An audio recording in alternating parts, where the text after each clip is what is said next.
What's up, guys? It's Brandon Tapia from your public speaking class, and I want to ask you something. Have you ever met or seen that one person in life and their mentality has completely changed who you are as a person? Yeah, I have too. And as an 8 to 10-year-old kid, watching Kobe Bryant as a basketball player was truly a privilege.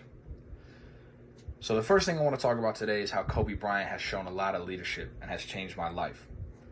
Second, I want to talk about how my own experience as a basketball player has shown what it truly means to be a leader.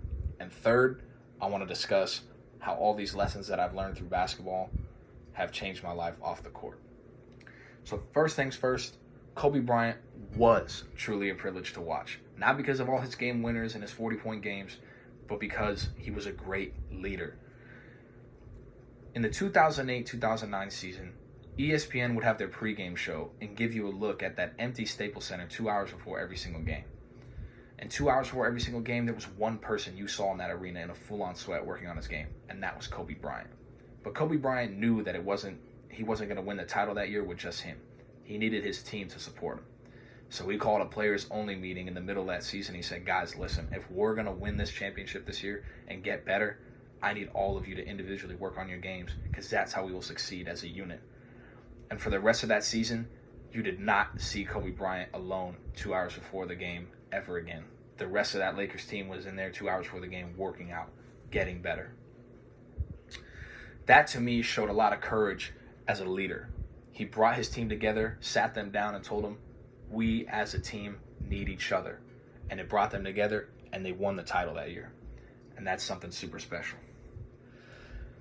The second thing that I want to discuss is how me as a basketball player have experienced leadership roles and how it has changed my perspective on it.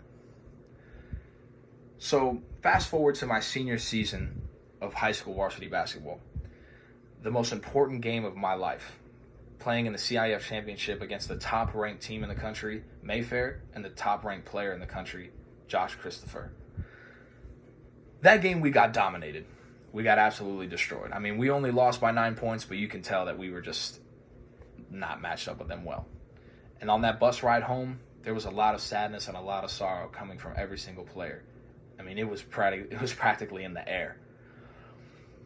And when we got off the bus and we all started walking towards our car, one of my teammates had asked me, hey, are you going to go straight home? And I said, no, I'm going to go to the gym. And he said, well, why are you going to go to the gym? And I told him it was because I wanted to work on my game.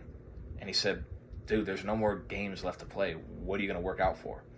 And I said, yeah, maybe there's no more games left to play this season. But what about a season in college? Or what about in life? In life, you're going to take a lot of losses, and there's going to be bad things that happen. But if you just turn over and give up, that's not going to make you better. Working on yourself and getting better as a person, that's going to lead you to success. So it starts here. I'm going to go work on my game and get better. And when I got to the gym that night at 10 o'clock p.m., I was in there and I wasn't alone.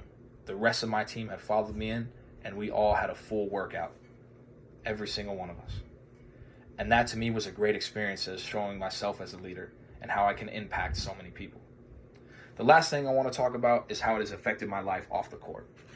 First things first, I'm always the leader in a group project. I love doing that. I love bringing everybody together in school and working as a combined unit to get the project done and making it great.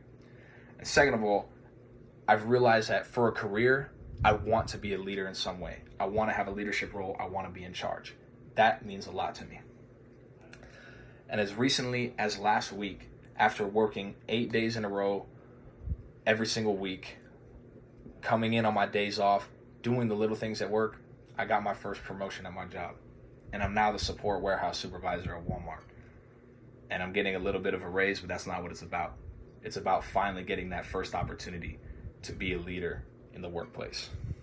And that's something that's really special to me.